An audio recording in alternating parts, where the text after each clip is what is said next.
Good evening, ladies and gentlemen. It being 6:01, I'll declare open the July Ordinary Council meeting of the Shire of Capel. We wish to acknowledge the traditional custodians of the land we're meeting on, the Wadandi people. We wish to acknowledge and respect their continuing connection to the land, waters and community. We pay our respects to their continuing connection to the land.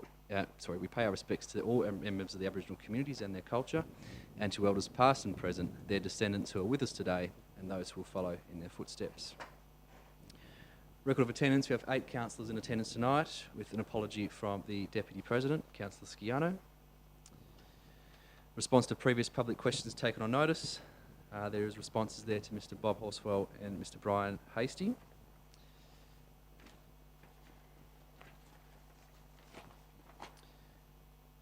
We now move to public question time. I have some on notice. The first from Brian Hearn.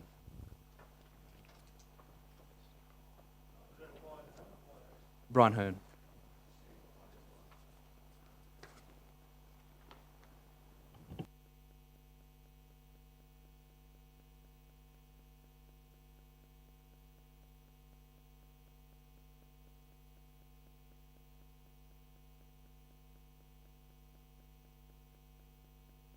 How's that? Yep, we've got it.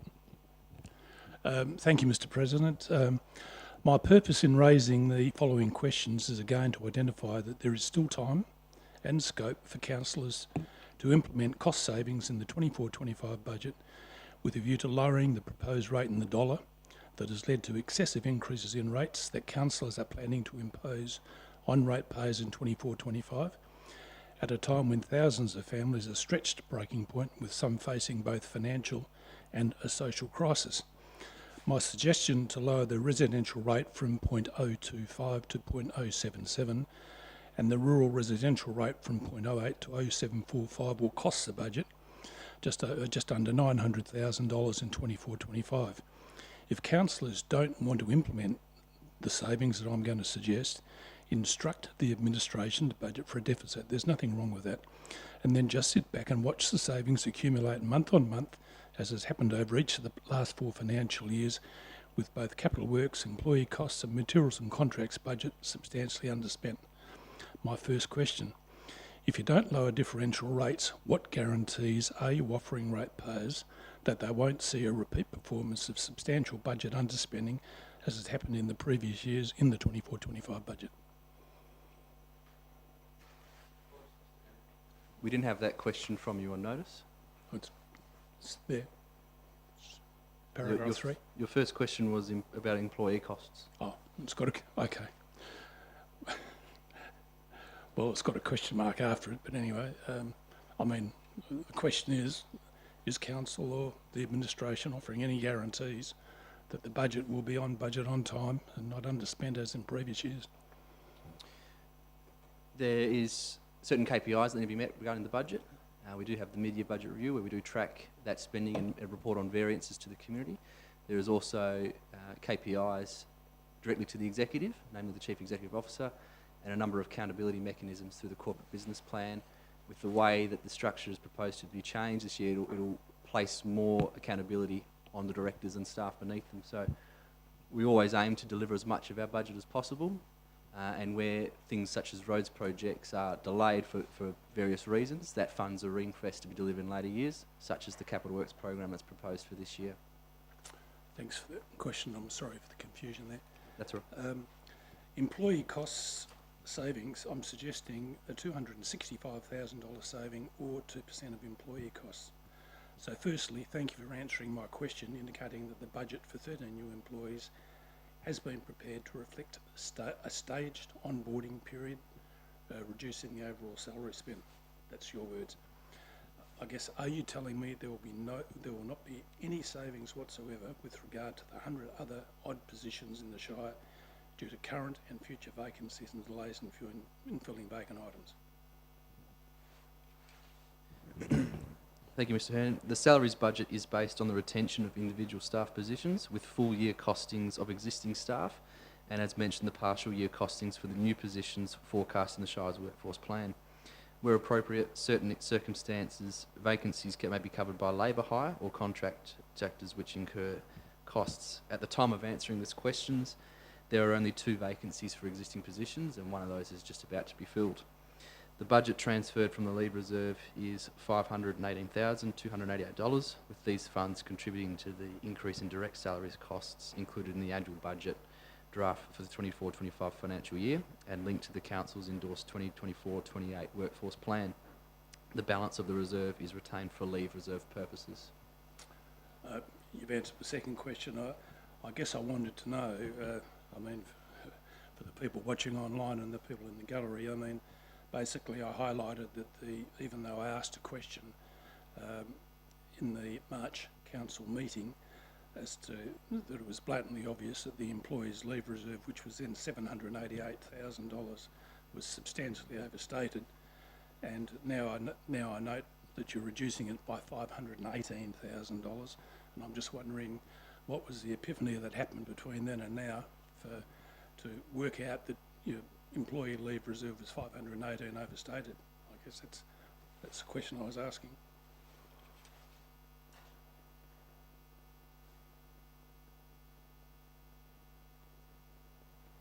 Sorry? The Director of Community and Corporate.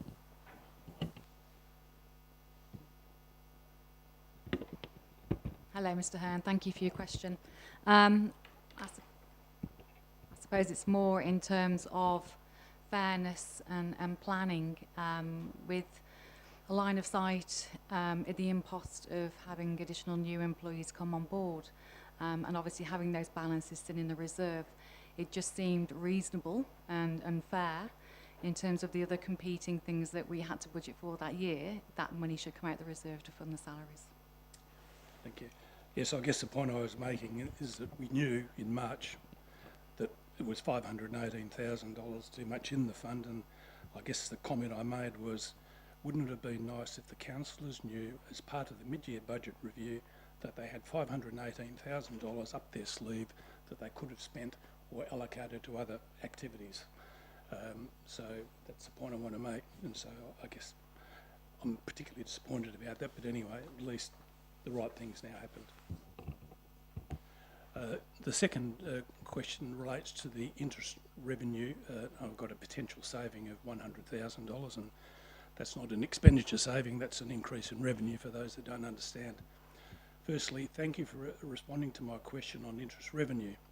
Unfortunately, my June 30 assumptions that the Shire would finish the financial year with a cash equivalents and receivables balance of approximately 21 million was way off the mark. We know now the correct figure is 26,626,939, some 5 million more. Given the Shire will be collecting 155,000 odd from its rates instalment plan interest receipts, it only needs to collect an additional 995,000, 996,000 from the current cash held to meet its budget target of 1151. So given the current level of cash held and the additional 18.5 million that it'll receive during the 24-25, how did the administration arrive at a very conservative interest revenue target of $1,151,000? The Chief Executive Officer. Through you, Shire President. Thank you, Mr. Hearn. The budget projected approximately $20,938 in term deposits, earning an average interest rate of 4.75, equating to approximately $955,000 in interest earnings. Not all the Shires, just trying to look if I'm answering the right question. Yeah, you're right. So, the Shire's trading account, not all the Shire's cash is invested in interest-bearing accounts. The Shire's trading account would usually have a balance of around $2 million during the year, which does not pay interest. There is a small amount of cash on hand and debit card balance that do not receive interest. Budget interest earnings of $1,151,708 are made up of $795,987 in term deposit interest and the $155,720 in interest on rates and debtors. The amount budgeted investment interest is based on the interest rates at the time of setting the budget. Interest earned on balances is also influenced through the expenditure schedules across the Shire projects forecast for the completion during the year. I note you've set it at 4.75. I might add my last two term deposits were 5% and 5.15, and they were for 3-month money, so take that as for what it's worth. I guess what I've got here, I've also mentioned that did the interest earnings revenue include the emergency services levy that is expected to generate revenue of nearly $2 million, given that dual rate payers may now be categorised in 24-25 as an ESL Category 2 rather than Category 4, resulting in a rate increase of nearly $200 per rateable property? Or is the Shire required to pay the interest earned on those funds to the Foreign Emergency Services Government Agency? The Chief Executive Officer. Through you, Shire President, the Shire is not required to forward interest earned on an emergency services levy fund held on for the Department of Fire and Emergency Services. The funds collected are forwarded in 4 quarterly instalments, regardless of when the funds are collected by the Shire. An increase in funds collected will mean an increase in quarterly instalments forwarded to DFES. So it was included in the 1151.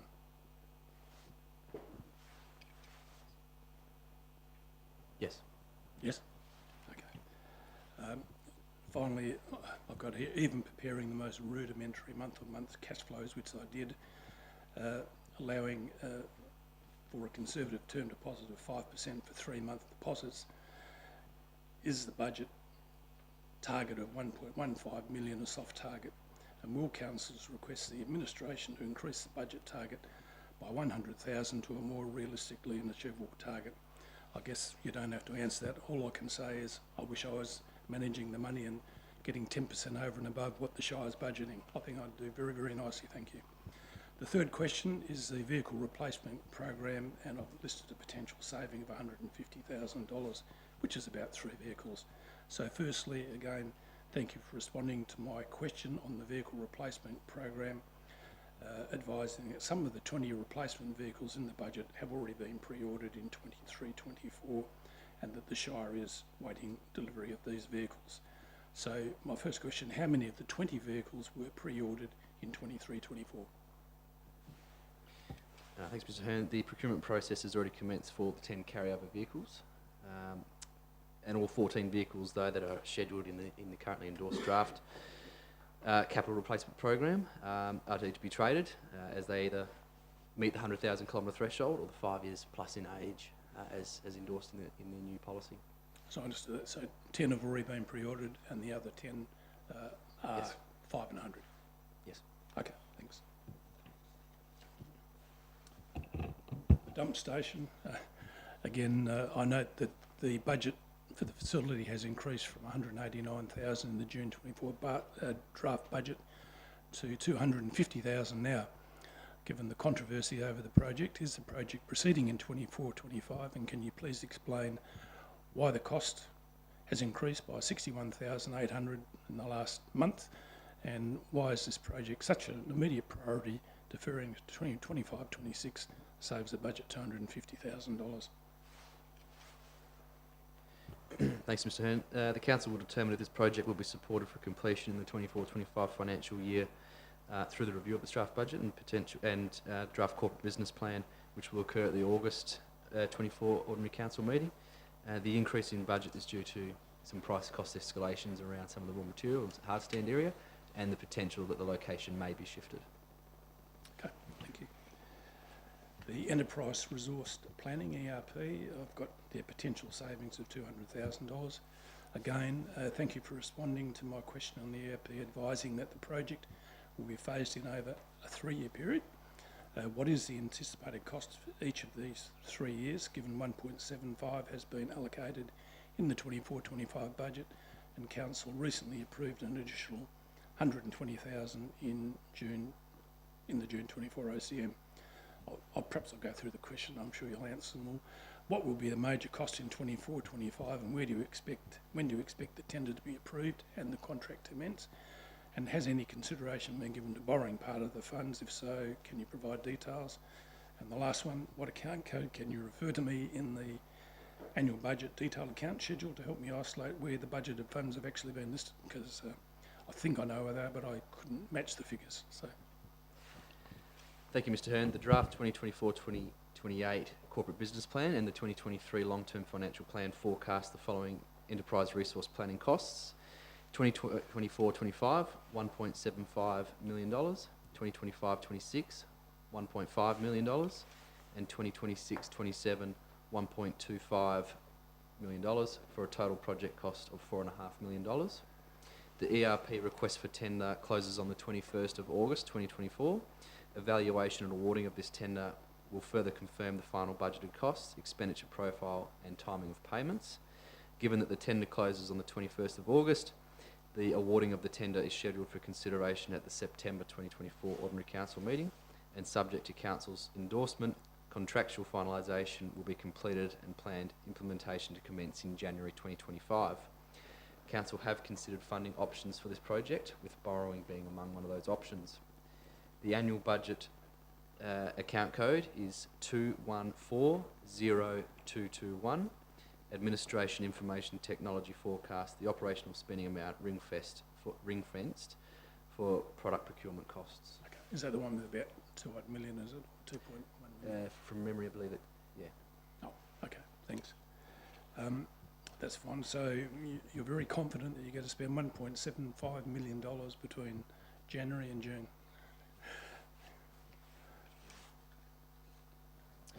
It's as was reported in the ERP agenda item in May.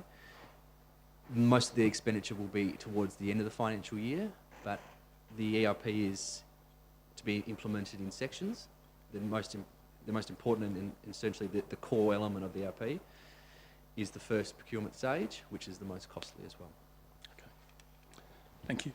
The next question, I asked a question about what funds were allocated to raise the status of the Shire from a Band 2 to a Band 3, because it's apparently one of the top 10, one of the Shire's top 10 initiatives, but that question wasn't answered. So have any funds been allocated to achieve that top 10 initiative?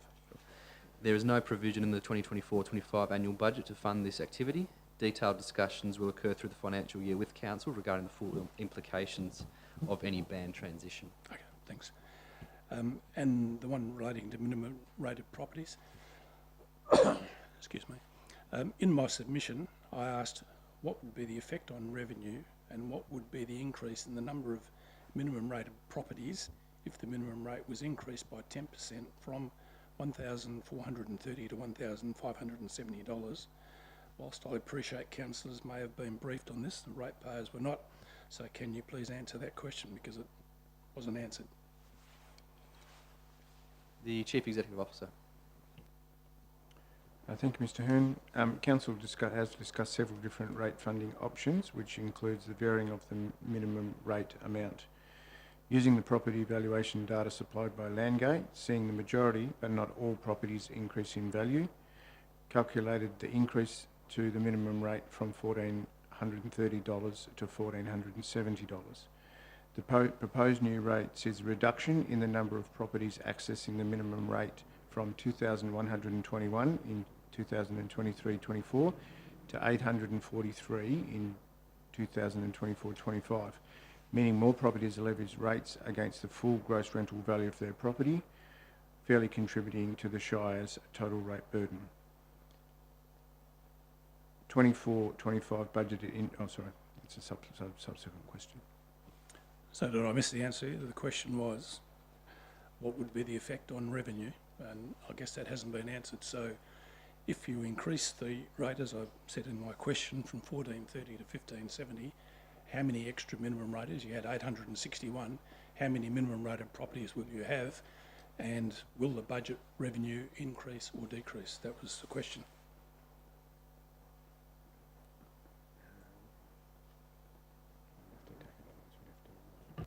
I mean, I can do the calculation for you myself if you like. Just give me the figures. It'll take me about 3 minutes, I reckon. It's not hard. We'll take that question on notice, Mr Hearn. It'd be nice to know for the councillors before they vote on this. I mean... Well, as was answered in the question, Council did have a number of scenarios before it, and we endorsed the draft strategy on the 12th of June. Okay. It's disappointing. It is noted that no growth has been allowed for in the number of rateable properties in the Shire in 24-25. Will you please confirm this is the case? That is, that we haven't allowed any increase in the number of rated properties. I think there was 148 in 23-24. So can you confirm the Shire is not expecting any growth in the commercial and residential sectors, given the statements that the Shire is one of the fastest growing regional areas in Australia? The Chief Executive Officer. Thank you, Mr Hearn. The 24-25 budgeted interim rates are an amount of 103,495 and are noted in the supplementary rate information in the 24-25 annual budget report. So you're not expecting any increase from the number of properties? I mean, the number of properties in the report, which was 11 less than last year still. So you're not expecting to get any more rateable properties in 24-25, not one. In fact, you're going to have 11 less. The Director of Community and Corporate Services. Hello, thank you for your question, Mr Hearn.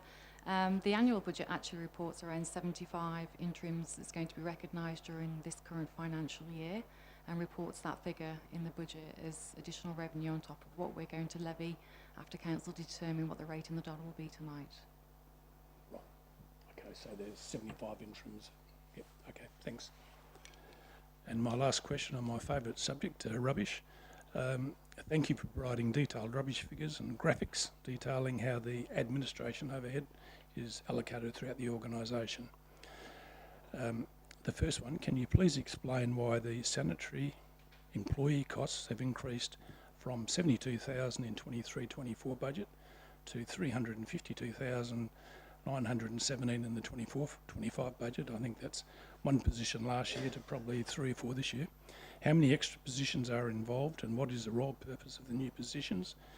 Is the additional employee costs included to offset the decrease in the administration overhead that was around 780,000 last year to the current level of 218,000?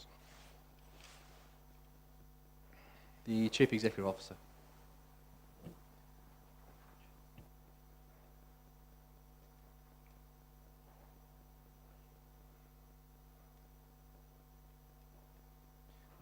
Apologies, you sort of asked your questions a bit out of order, how you had it. Sorry about that.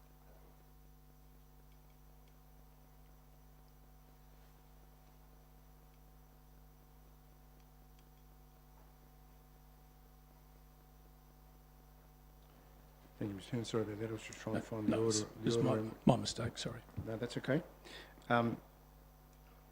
The waste transfer station budget and actual salaries expenditure is costed across several accounts. The expenditure is costed using salary allocation and wages allocation. There has been a full-time equivalent increase from attendance at the waste transfer station. The administration salary is now costed directly to the waste expenditure accounts, not through a wages allocation. Wages budget was allocated based on the estimated amount of work to be completed at the waste site. The additional employee costs do not offset the decrease in administration costs. Where possible, waste costs are costed directly to the waste area. So, for clarification, Mr Sear, if you've already allocated 218,142 to the administrative allocation, why has the employees' cost increased from 72,000 to 352,000?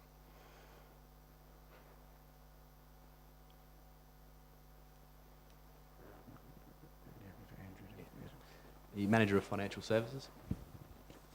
So the way those accounts are present, it's not all of the salary and wages costs are in that single account. They're spread across several of those accounts. So it's not a clear like one-to-one comparison. There was also a change in the way those salary and wages were costed across those accounts with the new chart of accounts. So they have shifted around a little. I did check. There was one position last year, and the budget was just shy of 70,000, and now there's 352. So it doesn't matter which way you look at it, it's an increase. I mean, you can compare your 23-24 with your 24-25, and the outturn, and it's another $260,000, $270,000, whichever way you look at it. It's 70, 350. 70,000 budget, 70,000 outturn, and the budget's now 352. I mean, someone must know the answer. I mean, it's a pretty simple question. I'll have to take the question on notice so I can explain it more clearly to you. Okay. It's not a direct comparison between those two accounts from year to year. Well, it is in the account code that you presented to the ratepayers, so, yeah. And the last one, after trying to find out the correct sanitation figures from the Shire since November 23, will the Shire now publicly acknowledge that rubbish revenue codes, and I'll mention them, 3100-101 to 3100-321, totalling $3.62 million now exceeds expenditure codes 2100-100 to 2100-192, totalling $3.476 million. And in fact, the statement that the Shire is only collecting 80% of costs is wrong and misleading. If you include the administration overhead of 218, and I still think that's too high, the cost to revenue ratio is 98.11%, not 80% as advertised in the draft budget. The Chief Executive Officer. Thank you, Mr. Hearn. The total sanitation income is $3,624,849, of which $749,118 is for the annual waste service and infrastructure fee collected from waste infrastructure expenditure. This amount is transferred to the Waste Infrastructure Reserve and will be used to fund new capital projects linked to the Shire's waste strategy. The balance of the waste income amount is $2,875,731 and is collected through waste fees charged on the annual rates notice and other minor waste income fees. The amount forecast for collection represents 80% of the waste expenditure of $3,715,480. The variance between the total revenue figure against the total expenditure figure is transferred from the waste reserve to cover the shortfall. Thank you, Mr. Hearn. Mr. Brian Hastie.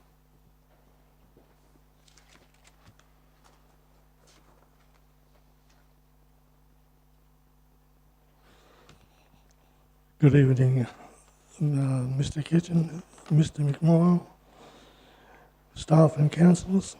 First off, thank you very much for answering my whopping 85 questions and putting it in the agenda for July.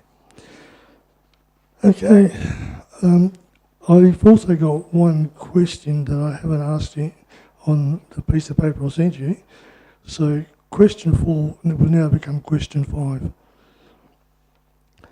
One question asked by Mr. B. Horsfield at the June OCM was taken on notice, and the Shire of Capel's reply in the July agenda stated that the prosecution details are confidential.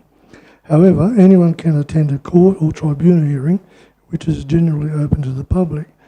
In response to the previous public questions taken on notice, the Shire of Capel stated that details of the prosecution related to the extract industry licence compliance remain confidential, despite the fact that all court and tribunal cases are generally open to the public. Question 1. Could you please clarify since when prosecution details have become confidential in this context? Thank you, Mr. Hastie. The decision of the SAC case is public record, which can be found on the e-Courts website. The decision reads that on application heard from the senior member Ross Easton on the 25th of November 2013, it is ordered that by consent of the parties that conditions 6 and 7 are reworded as follows. Condition 6, within 30 days of the issuance of an extractive industries licence, the applicant is to pay $25,000 to the Shire of Capel as the applicant's contribution to upgrading Quillup Road. And condition 7, the average number of trucks leaving the site is not to exceed 210 per day, 5.5 days working week, averaged out per annum, without prior approval from the Shire's Director of Engineering and Operations. Such approval shall not be unreasonably withheld. and 2, pursuant to Section 46(1) of the State Administrative Tribunal Act 2004, the applicant has leave to withdraw these proceedings, and the proceeding is hereby withdrawn.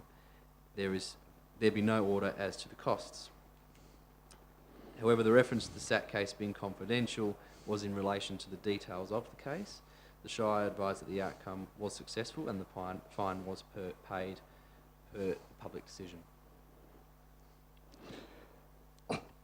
Maybe question 2 might not be relevant now, but I'll still ask it. Given that the judiciary and the court cases are generally accessible to the public, what reason does the Shire have for keeping these specific prosecution details confidential?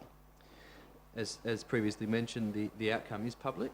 However, specific details of the case in terms of the mediation that occurred are matters of the SAT proceeding and do remain confidential. Delete question 3. Sure.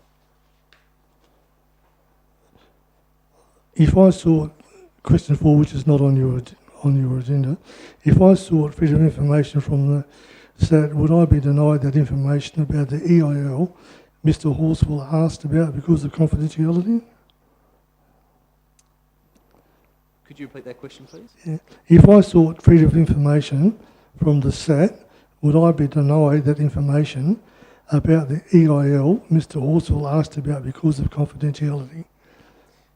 Well, the court's got their ruling on file. They had access to the public documents as well. All information was provided to the State Administrative Tribunal at the time of the mediation and court hearing. Information that was required to be publicised, such as the decision, is available on the e-court's website.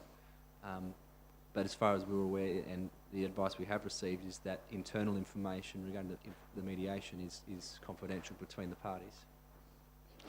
And this question is on the question I sent to you. The next case that the Shire of Capel will be attending at the State Administrative Tribunal will be on the 1st of October 2024. Shire of Capel versus Dalyellup Eagles Football Club. Will the Shire of Capel be claiming that this matter is also confidential? At the moment, that matter is before the courts, however, and is still mediation is still undertaken between the two parties, and at this time does remain confidential until such time as a decision may be determined by the State Administrative Tribunal. Thank you for your answers, and thank you very, very much, staff, councillors, and the CEO. Thank you. Thank you, Mr. Hastie. Mr. Glenbone.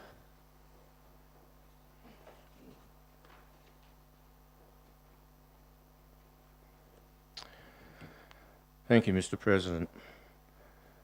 The following comments are in regard to my submission appearing in attachment 15.2.1 of the 2024-25 Schedule of Public Submissions to item 15.2 and page 229 to 235 of that document, being the agenda for tonight's meeting, the 31st of July 2024. The Shire's notice of intention to levy differential rates, item 1. In my submission, item 1, I drew attention to the various rates in the dollar for each of the zones 1 to 12 quoted in table 1 and noted that these were all incorrect. For example, in zone 1, the rate is quoted as 0.82500, meaning a rate of 82.5 cents in the dollar, being 10 times the amount of what was intended. The correct presentation should have been $0.082500, meaning a rate of 8.25 cents. Unfortunately, Council went on to, at minute SCM 2024/01 on page 32, to endorse table 1 and give notice of intention to levy differential rates. However, and in response to my submission of the 10th of July 2024 and at page 229, my allegations about the inaccuracies above were refuted, with staff apparently believing all is in order. Sadly, at page 180 of the agenda for tonight's meeting, Officer Recommendation 1 repeats the same inaccuracies once more. My question is, will Council please take appropriate action to correctly state the rate in the dollar for the 2024-25 rates imposition.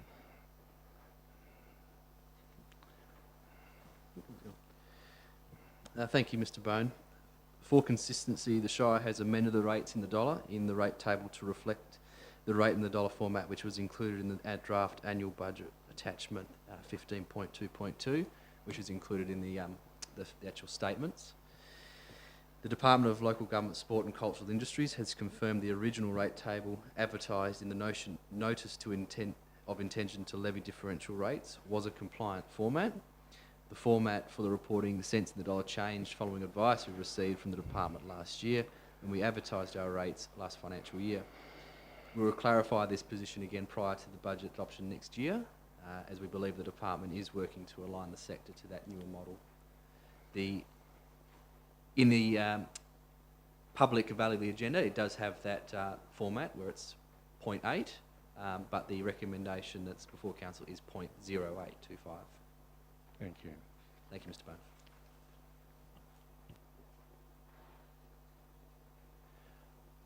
All right, are there any further public questions from the floor?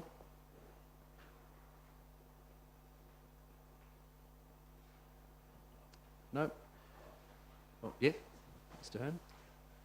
Just one quick one without notice, and you don't need to answer it, but recently Roberts Road from Russell Highway going, I think, 1.3 kilometres in was sealed. The north side, the Bunbury side, is absolutely fantastic. The south side is like going on a roller coaster. So I was just wondering if perhaps one of your engineers could get out there and have a look, with perhaps a view to getting the Carboni company to fix it, because believe you me, it's going to deteriorate very quickly the way it's wearing. So I think it was only done about 6 months ago. So. Yep.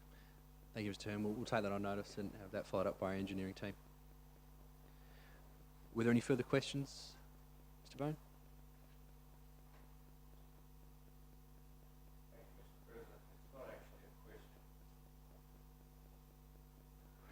Thank you, Mr. President. It's not actually a question, and possibly most of the people in this room are not aware, but several days ago, a former deputy president of this council passed away. He was Mr. Dudley Fisher, and he served as deputy president in the early 1990s. Sure. I have a short statement on that later in the meeting. Thanks, Mr. Bone. All right, we move to applications for leave of absence. Is there any applications? Councillor Noonan. Thank you, Mr. President. I'd like to put in a application for leave for the September OCM. Sure. And Councillor Terentry. I'd like to put an application in for March 25 OCM. Thank you. All right, can I have a mover that council approve the leave of absence request from Councillor Noonan for September ordinary council meeting and of 2024, and for Councillor Terentry for the March 25 ordinary council meeting? Moved Councillor Dillon. Is there a seconder? Councillor Sharp. Any discussion? Discussion from the seconder? Anything from the chamber? I'll put that to the vote. Those in favour? That's carried unanimous. Declarations of interest.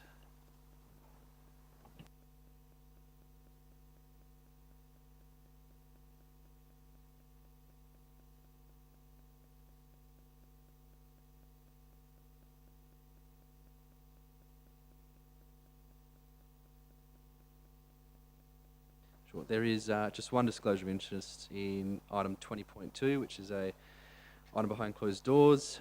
The author, the Manager of Human Resources and Organisational Development, is a senior officer, and a senior officer, being the Chief Executive Officer, have an interest under section 5.70 in that the report refers to the Chief Executive Officer performance and remuneration review process and includes an indirect reporting relationship within the Shire's organisational structure. of item to be discussed behind closed doors. There's 3 items this evening. 20.1, Dale Yallop Library lease. 20.2, Chief Executive Officer Annual 2023-24 Performance and Remuneration Review, and the 2024-25 Performance Agreement. And 20.3, the Director of Infrastructure and Development, Recruitment and Selection Appointment. We now move to confirmation of the minutes. 8.1, the special meeting of Council on the 12th of June 2024. Is there a mover for that item? Moved Councillor Terrantroy. Is there a seconder? Councillor Mogg. Councillor Terrantroy. Hi, I just wanted to make a, through you, Doug, a statement about the special council meeting in July. For the record, I acknowledge that I misquoted a figure at the 12th of June 2024 special council meeting. The $7 million spend increase over the last year was in regards to capital spend, not waste management. I think I got it round the wrong way. Thank you. Councillor Mogg. Is there any discussion on those minutes? No? Anything further from the mover? Put those minutes to the vote. Those in favour? That's carried unanimously. 8.2, the ordinary meeting of Council for the June 26, 2024. There's an amended officer's recommendation which reads as following: that the minutes of the ordinary meeting of Council for 26th of June 2024 be confirmed as a true and correct record, with an amendment to remove Councillor Kitchen and Councillor Noonan from councillors who have spoken to item 20.1, Dale Yallop Library lease. Is there a mover to that recommendation? Councillor McCleary. Is there a seconder? Councillor Mogg. Councillor McCleary. Fine. Councillor Mogg. Is there any discussion on those minutes? No? All those in favour? That's carried unanimously.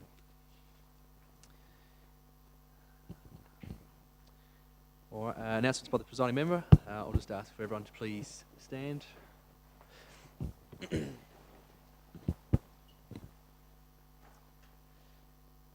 is with sadness and sympathy that the Shire of Capel notes the passing of Mr. Dudley Fisher.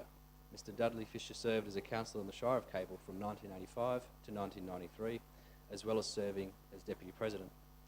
Mr. Dudley Fisher was well known for having owned the Stratham Roadhouse for many years and developing deep and meaningful community connections. May he rest in peace.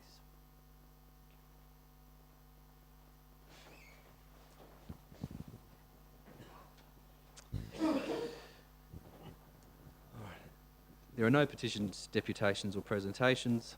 There are no motions of which previous notice has been given, and there are no questions of which previous notice has been given.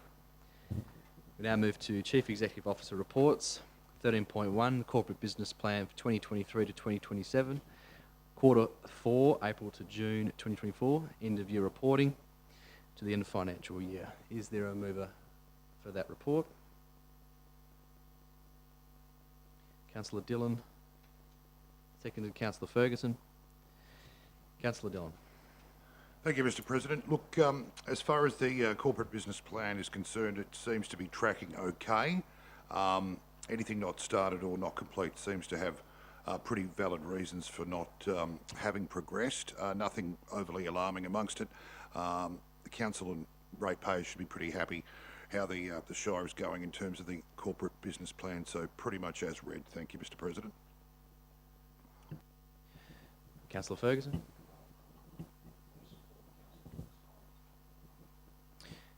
Is there any discussion on that report? Councillor Terrantroy. Just for people who are watching who haven't had a chance to read the agenda completely, overall 92% of the actions are in accordance with the corporate business plan for the reporting period July 23 to 30th of June 24.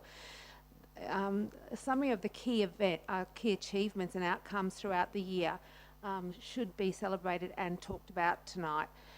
First of all, the adoption of the Workforce Plan 23 to 27, the implementation of all audit findings and recommendations, a chart of accounts implementation phase 2, local government reforms, progress of the Enterprise Resource Planning Project, review and adoption of the plan for the future SCP and corporate business plan.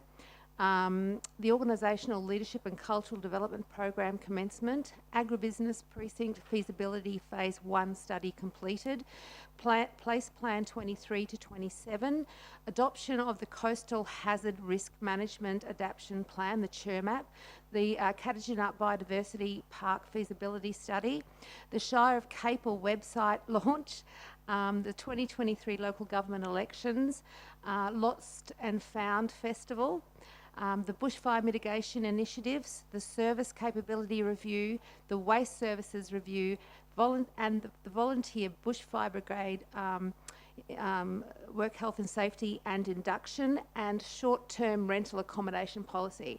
I think that our Shire and their staff have achieved so much, so I just wanted to celebrate that and share that with anyone who's watching. Thank you.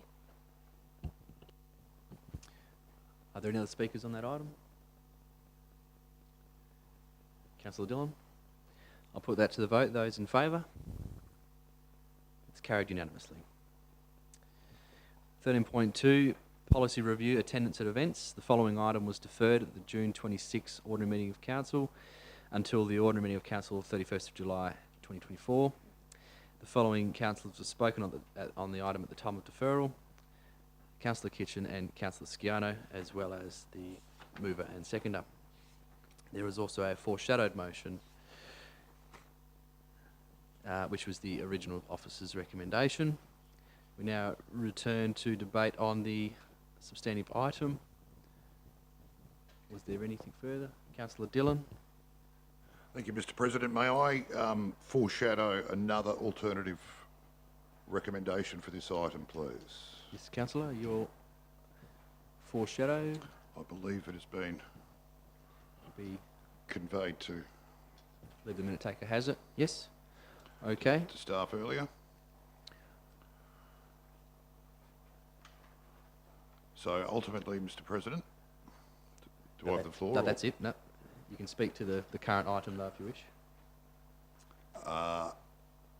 Only that I think we should move forward on this item. Obviously, we've got a bit to do, so I will just like to flag this as another option for the council tonight. Thank you. Are there any further speakers on this item? No? Councillor A Newman? question, if I may. Question, Councillor, yes?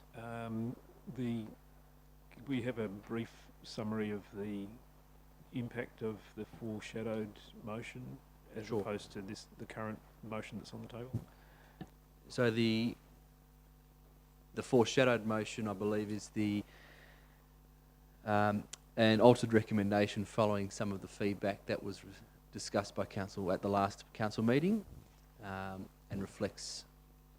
It tries to reflect a striking balance between the amendments by Councillor Tarantroy and some of the comments from the meeting.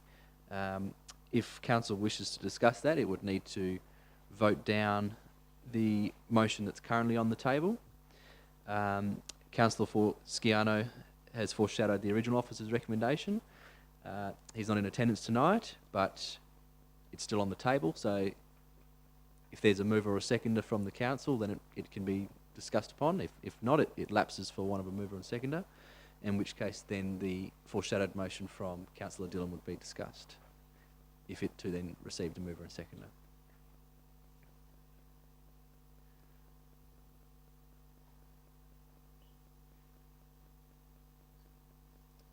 Yep. Sure. Are there any further speakers on the current item? Councillor Mogg? Thank you, Mr. President. As a fellow councillor, I support Councillor Tarantroy's amendments, and if she's happy with the up-to-date amendments that happened, that's on the table currently, then I support it. Thank you. All right. Are there any further speakers? Question? Yes. Question, Mr. Shire President. So what's happening to the original motion that Councillor Tarantroy moved? That's what we're on. So we either support it or not support it. Okay. You can either vote for or against, depending on which way. If it's carried, it's carried. If it's lost, then we move to the foreshadowed. That's one I thought we Motions. were, but I'm sure. Thank Yes. you. Sorry, question. Question, yes? Apologies, Mr. President, just to clarify this for my understanding, and apologies, but the proposal that's foreshadowed by Councillor Dillon is the motion, the amended motion that was emailed to us following the last Yes. meeting. Yeah, great. Thank you very much for that. Thank you, and thank you, Councillor Dillon, for foreshadowing that.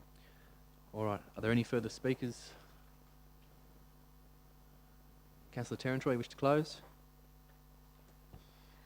Okay, for starters, thank you for preparing the alternate motion foreshadowed by Councillor Dillon. I want to say that I would have preferred my original amendments to allow more professional learning and networking opportunities for all councillors. However, the foreshadowed motion by Councillor Dillon does actually address a lot of the things that I brought up, and I think that it has to be a balance about not just what I think should happen, but what all of us at the table here think should happen, because this policy affects elected members and staff as well, and the CEO. So I think the policy is a policy for the future. Councillors should not take policy changes personally. Policy should reflect opportunity for all councillors, if affordable and fiscally responsible, to attend networking opportunities and WOLGA AGMs and an annual conference. Policy should also be fiscally responsible, as I've already stated. So I think that this new one that's foreshadowed by Councillor Dillon is... Apologies, Councillor. It's not on the table yet, so you can't really speak to the foreshadowed. What I'm doing is I'm saying why I'm actually going to vote down my own amendments. So I'm explaining that so people who are watching understand. Is that okay? You're sort of more talking towards the foreshadowed motion. Okay. So yes, I just wanted people to know that I will not be voting for my amendments because they have been addressed in another motion. Thank you. With that, I'll put that to the vote. Those in favour? And those against? And that's lost unanimously. We now move to the foreshadowed motion by the Deputy President, which was the original officer's recommendation. The Deputy President is, unfortunately, an apology this evening, so is there a mover for the foreshadowed motion from the Deputy President?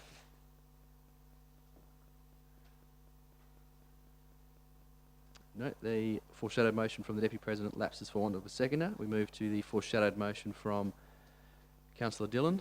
Councillor Dillon, you wish to move? Is there a seconder? Councillor Terrantroy. Councillor Dillon. Thank you, Mr. President. As was alluded to by Councillor Terrantroy across the chamber, basically, I mean, this was a bit of a mess when we tried to tackle it at the last meeting, and ultimately, I think the deferral was a good idea, thanks to Councillor Noonan. We've gone away, we've put our heads together, and I think we've got the majority of what Councillor Terrantroy, what she wanted with her amendments to this motion. We've worked through it. I think cooler heads have prevailed, and we've got a pretty workable item as it is now. So I'd commend this to my fellow councillors. Councillor Terrantroy. Yes, I urge my fellow councillors to vote this one in because it's a good move. I think the original amendments this will allow more freedom for councillors to attend some events without asking for permission, so that's wonderful. And I think that this policy is workable, and as Councillor Dillon said, all councillors have had this document for over a week now, and so we've had time to read it, sleep on it, digest it, and really understand it. And I think that policy on the run, when you don't have everyone with you, is a mistake, but I'm glad that I raised the the amendments previously to my previous motion, because without that, we wouldn't have had this policy now that we have, which is for the future. Thank you. Are there any further speakers for or against? Councillor Ferguson? I'd be lost without my colleague here pressing the button.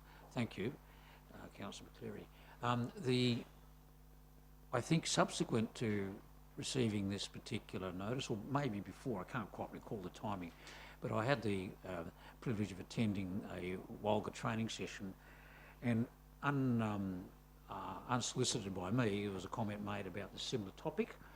And what some councils have done is, in addition to the broader thrust of this policy, which I fully support, was that if we go to section 2 and the last paragraph, Shire President and Deputy Shire President are authorised to attend, etc., etc., and all attendees will be determined by council.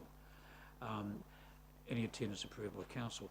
What some councils have done is introduce a policy of rotation to the extent that people who have previously attended or haven't attended are given preference at the next time round. And I think, even though we might not state it in the policy, I'd like to think that council keeps that principle in mind when it comes to determining who might attend with the Shire President and Deputy Shire President into the future. Won't move it as an amendment, but I think I'd take it on the good spirit of council that might be kept in mind. Thank you. Are there any further speakers? Councillor McCleary? Thank you, Mr. President. Look, one of the key things about this is it's trying to tighten up how many people can attend these meetings, and it's a very efficient process and equitable in its nature. All right, any further speakers? Councillor Dillon, you wish to close? I'll put that to the vote. Those in favour? That's carried unanimously. Infrastructure and Development Reports. 14.1, Request for Tender 2209, Turf Maintenance Budget Variation. Is there a mover for that report? Councillor McCleary. Is there a seconder? Councillor Dillon. Councillor McCleary. Thank you, Mr. President. I think this is pretty straightforward. It's for works on ovals and improves the safety of the ovals through the maintenance of sporting fields at the various locations throughout the Shire. Councillor Dillon. Thank you, Mr. President. Yeah, it's basically about compliance and transparency, this particular motion, moving projected costs from 222k to 230 over the remaining 16 months of the contract. So just specifying that apparently no further dollars will be required after this change in expenditure. Are there any speakers for or against the item? Does the mover wish to close? I'll put that to the vote. Those in favour? That's carried unanimously. Community and Corporate Reports, 15.1, Accounts paid during the month of June 2024. Is there a mover for those accounts? Councillor Ferguson. Seconder? Councillor Mogg. Councillor Ferguson. Councillor Mogg. Is there any discussion on those accounts? No. Does the mover wish to close? I'll put those to the vote. Those in favour? That's carried unanimously. 15.2, Adoption of the Annual Budget and Differential Rates for 2024-25. There's a number of recommendations there. Is there a mover? Councillor Ferguson.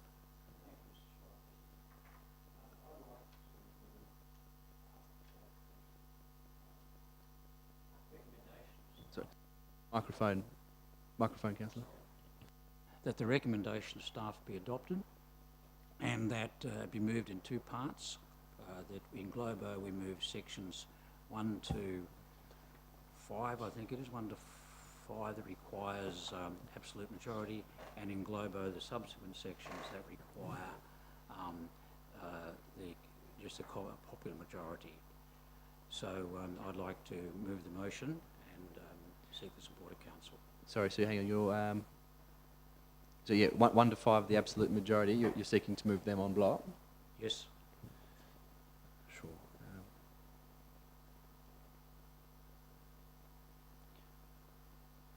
Recommendations 1 to 5. Is there a seconder for that? Councillor Noonan? All right. A minute take.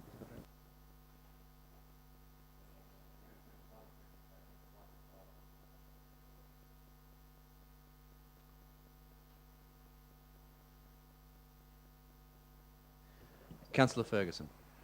Thank you. Thank you, Mr. Shire President.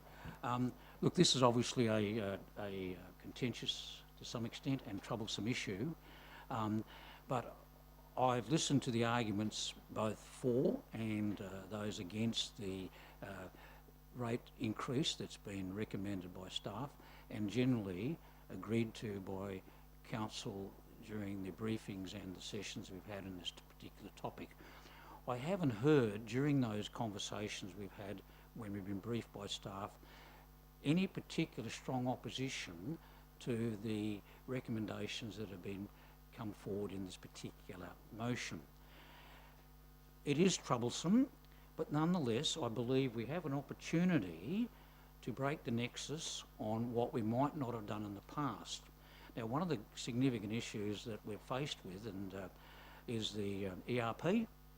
I learned, to my surprise, it's nearly $5 million.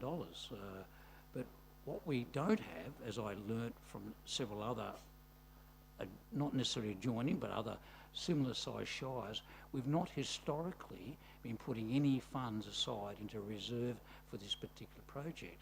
So we've got a couple of legacy issues, and that's one classic example of where we have to change the nexus to get ourselves in a position where we can complete the ERP, complete the workplace plan, complete the works program, and set the Shire up for a solid future. Now, based on the advice of staff, if we adopt this in its current form, then the likely increases over the forthcoming years that we're able to predicate with any reasonable degree of certainty would be very modest. I think the figure being quoted is something like maybe 4%. If we don't adopt this tonight, then we'll be looking at significantly increases into the future, and actually a significant delay in the implementation of the works program, possibly the ERP. I know it's been suggested we might borrow to cover the BRP, and that's a reasonable suggestion, but I must say there has been great caution from staff and from some councillors about the fact that into the future we're going to have to come up with some fairly substantial funding and likelihood of borrowings to cover our future amenities programs. So as much as I do it with a slightly sad heart, I would like to recommend this to council and believe we owe it to ourselves to do it. We'll get a bit of heat, but we owe it to the Shire to do it. We're custodians, we're looking into the future, and I believe that it deserves the support of council. Thank you. Councillor Noonan. Thank you, Mr. President, and I'd like to thank Councillor Ferguson for moving the motion and for his insight and explanation for going with this recommendation. I'd like to add that, or just to highlight the fact that the Shire has had significant growth over the last, 10, 15, 20 years, particularly since the advent of Dalyella. That in the future, in the immediate, few years, we've got the agribusiness precinct, expansions of North Capel and North Boynup with sewerage headworks. We've got the Dalyella multi-purpose community and youth centre. We've got some major projects coming up, and we're in a position where,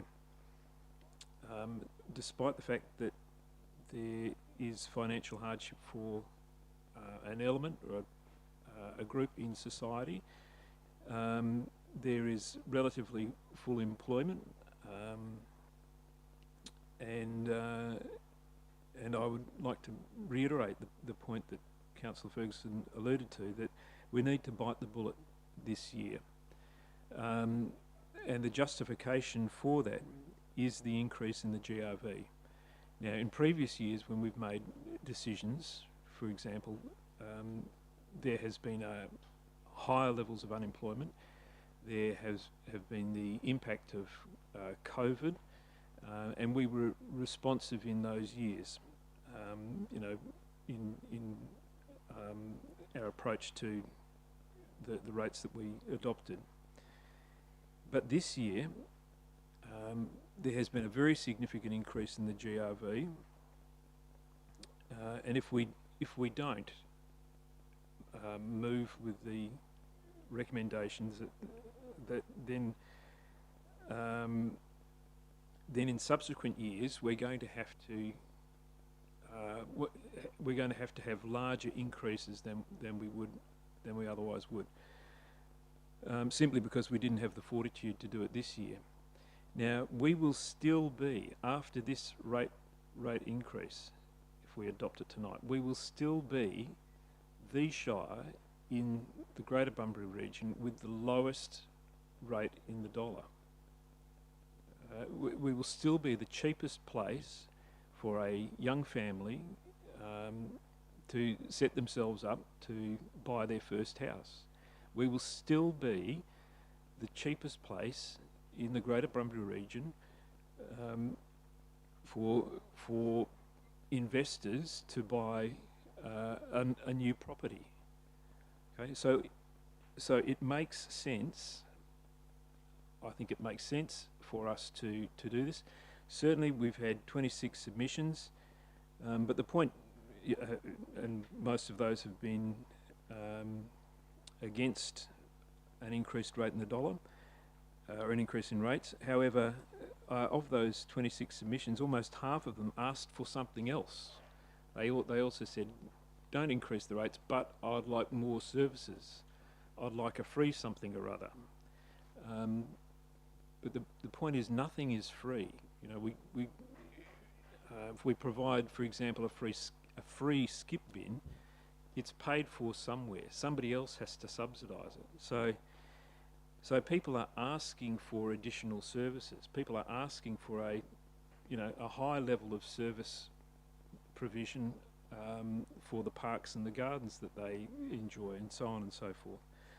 So I believe that the next 5 to 10 years are going to be very exciting for the Shire because of all of the projects and things that are coming on board.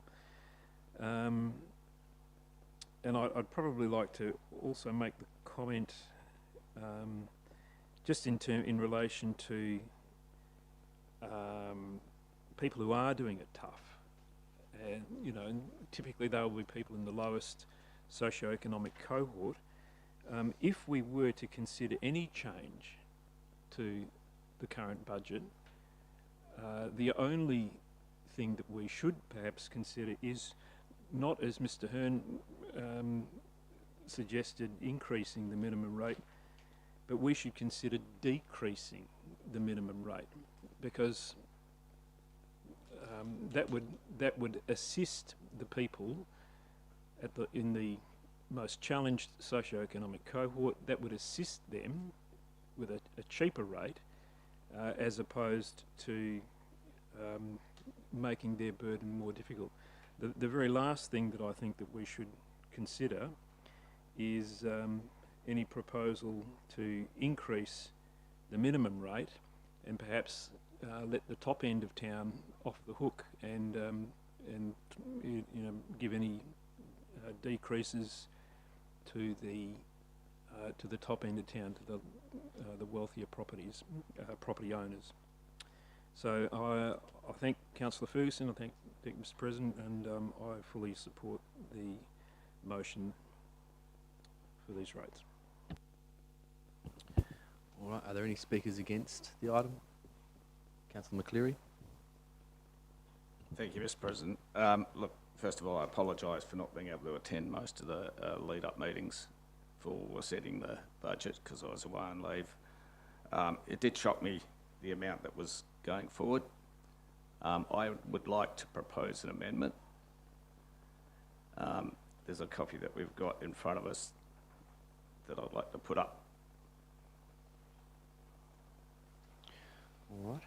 which is reducing the rate of the dollar to 0.079, and there's a whole list of other things in there, and rural residential to 0.077. It keeps the minimum rate the same.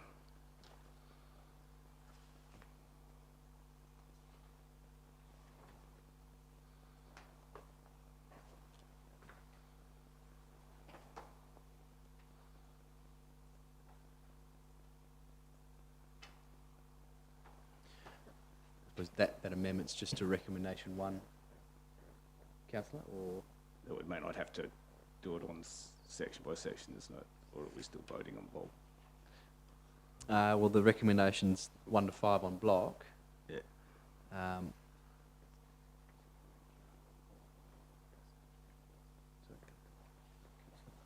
We can still go with that. Yeah.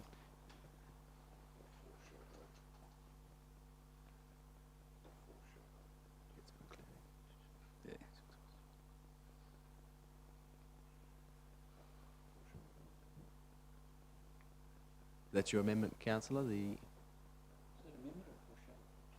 It's an amendment. So you just made the amendment to officers' recommendation 1, which is the rating table. Yeah.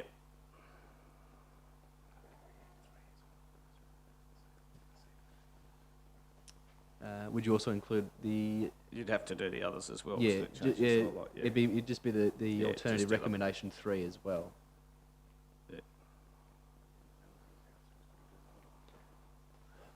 It's all 7 of those will have to go up because there's site differences in it.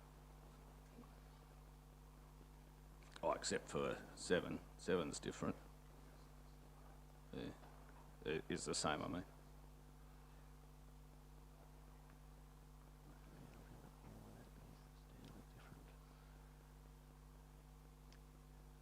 Yeah, so your amendment would be the alternative recommendations 1 to 6, those changes there. So it'd be the additional recommendation 3 and the changes within recommendation 1.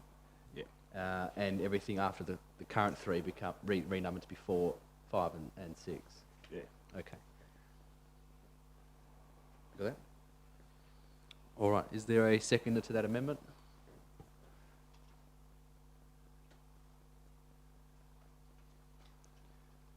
No seconder. It lapses for want of a seconder.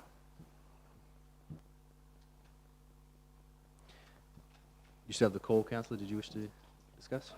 Yeah, I'll continue my consideration for it because I was hoping that would get up. Look, there's nothing set in stone in the future. We can adjust future costs and our desires to build things at a rate that we're doing it. I've got concerns, as pointed out by Mr. Hearn, that we haven't delivered on the capital budget for a number of years. I don't think that's the same this year because the most significant item in the capital budget is funded externally, so that's not going to have an impact on that. However, I would say that the ESR depends on the cash flows that will get presented when the contract's done to whether we spend that money, so then that would also be carried over into next year. And there's also the rate that we increase our workforce. We don't have to do that at that rate. We could reduce that and still keep the budget down. So that's my consideration. I'll be voting against this increase. So yeah, that's where I stand. All right, is there a speaker for? Councillor Mullen? Thank you, Mr. President. I'd like to make amendment. Yes. 3 points to amendment. First one, I would like to, instead of 6%, propose down to 5%. Last year we had 4.5, so I'd like to propose 5 is the first one. The second one, yield at 15.5%. I'd like to propose 13%.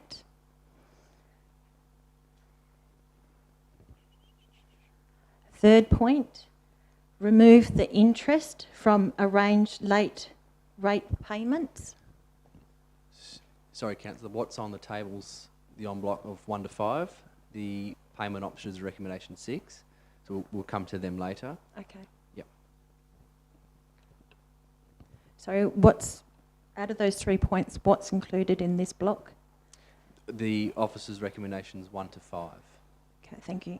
The payments is recommendation 6. Yeah. So what was the...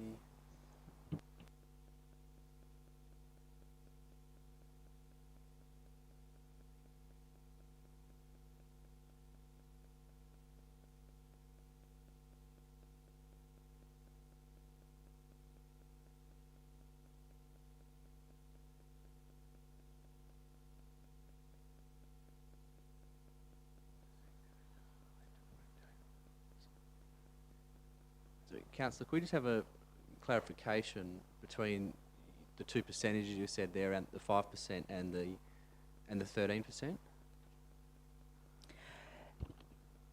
Wherever it fits in with the motion in the block, just the points I'd like changed. So it's proposed by the officer's recommendation that we have a 6% rate increase.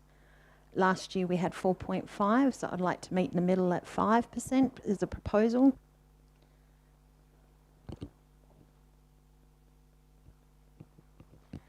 And then the yield, that's been advertised at 15.5% and recommended by a submission that we go lower, and I suggest 13%.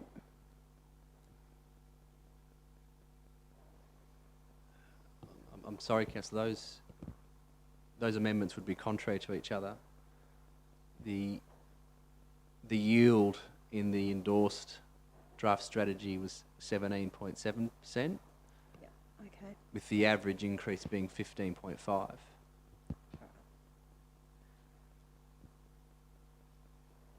I'd still like to make the average at 13. The average increase or the yield increase? 13. Yeah, instead of 15 as an average. The average increase is 13%.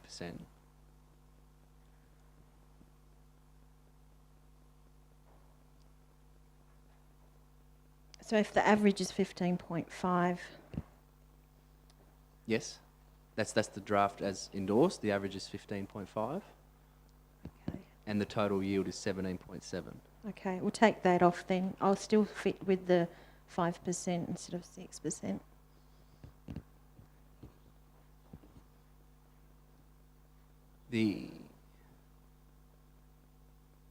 I'm not sure where you're getting that number from, Councillor.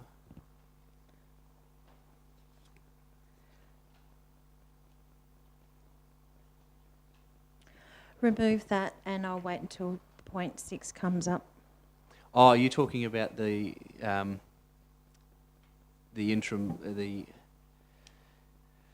instalment, the instalment interest? Yes, Oh, okay. Yeah, that's in recommendation 6. yes. Yes, which it's not part of this initial 1 to 5 Okay. blocks. So, but just for clarification, the interest rate that's proposed in the payment options is 3%, and the late fee is 7%. I just want to ensure you're... Yes, change that. Yeah, so we're not discussing the late payments and the payment options yet. That's right. That's my understanding. Yeah, so we're just on recommendations 1 through 5. Once we've dealt with them, we'll move to 6 onwards, and Okay. they could be dealt with individually or on block again, depending on... Okay, I'll Yeah. remove my amendment. Sure. Thank you. And wait until that comes up. Did you wish to discuss the substantive item? No. No? Thank you. Are there any speakers for or against the item? Councillor Terrantroy?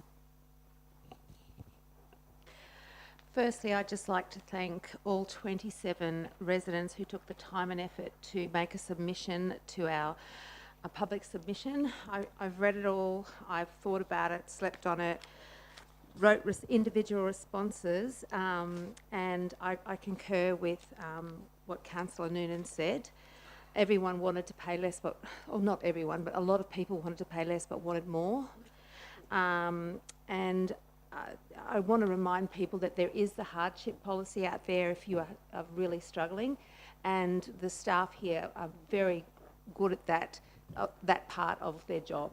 So please, if you are having financial hardship, contact the Shire, contact Sam Chamberlain, and they'll set up a meeting and help you with that. Now,